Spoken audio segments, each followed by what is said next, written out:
What's going on, everybody? It's ETAPRIME back here again. Recently, I came across a really awesome retro gaming lot, and I definitely had to pick it up.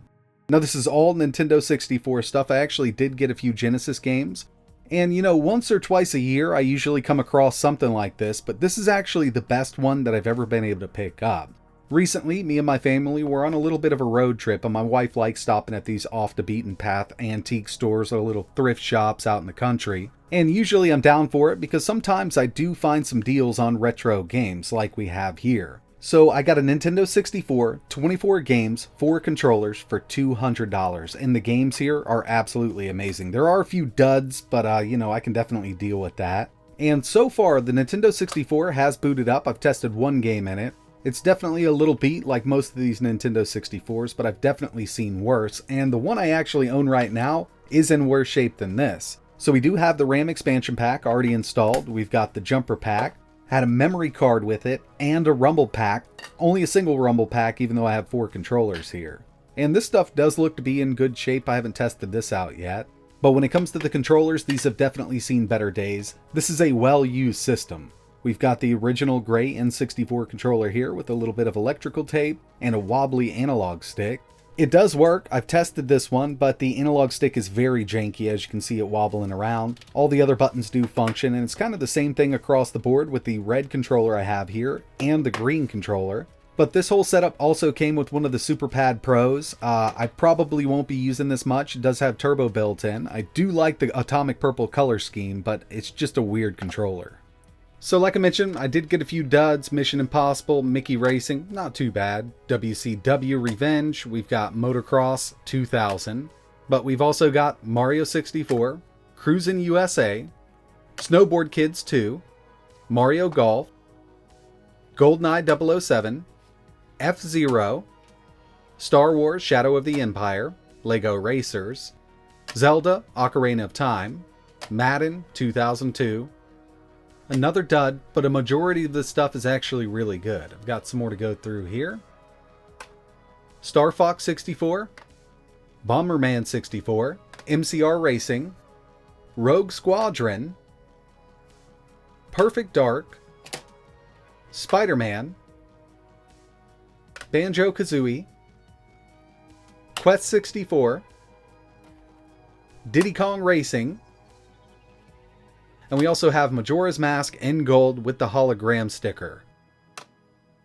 So as you saw, a lot of these carts are super dirty. Some of them got some names marked on them, some stickers, and I will be cleaning everything up. I don't have any magic erasers at the house, and I'll probably use it on this later on, but some isopropyl alcohol actually does a really good job. But if you have some marker on the sticker, it's probably never going to come off. This was from Hollywood Video. The stickers have been peeled, all of that residue will come off with a little bit of alcohol, and the cart will look nice, but the Sharpie on the rear sticker is probably always going to be there. So yeah, that one actually cleaned up pretty nice. The controllers have also been branded with Sharpie marker, so that'll also come off with a little bit of alcohol. I do have some upgrades I'm going to be adding to the N64 in this video, but I wanted to kind of check it out in its stock form factor. I've got the original controller. We're plugged in through composite. Unfortunately, this little TV here is just not great. And, if I had a nice CRT, that's probably what I'd be using with this. But, most people aren't going to have a CRT TV laying around, so they're going to be using an LCD screen. This is a cheap Insignia TV. I wouldn't recommend picking something like this up. I want to say it was like $70 on a Black Friday a couple of years ago, but I do keep it around just for composite testing. And you can definitely play your favorite retro games on this over composite or coaxial. It's really up to you. But with this N64, we do have a few HDMI options. Now you could always go with something like a RetroTink or a RetroTink Mini, so you could plug in all of your consoles to that. But with this, we're still using composite. And the option I use for my other N64 is a bit expensive, but I bought it when it was first released, and I haven't had any issues with it. There is a little bit of controversy behind it because of the price on this. These are around $130 to $150. This is the Super 64 by Eon, and I've had this for a little while now.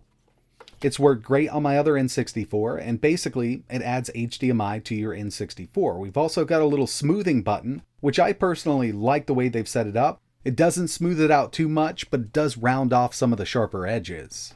And the other upgrade I'm going to be adding to this N64 has to do with the controller.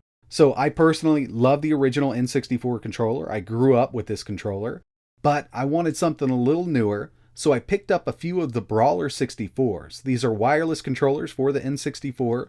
I've used their wired controller in the past, but I figured it was time to go wireless with it, and my favorite one here is the green one, so that's what I'm going to be opening and testing out with this console. I've seen a couple reviews on these. Some people like them, some people hate them, but I figured I'd go ahead and try them out. Recently, a few manufacturers have released wireless controllers for the N64, but I really do like the design on this one. Got a really nice analog stick here, buttons feel great, and the adapter here actually plugs directly into the original N64, and we've got an expansion port for a memory card. I kind of wish this was a bit smaller because it does stick way out of the front of the N64, but I can definitely deal with it. This is just going to be sitting on the shelf. Got this wireless controller so I can play on the couch.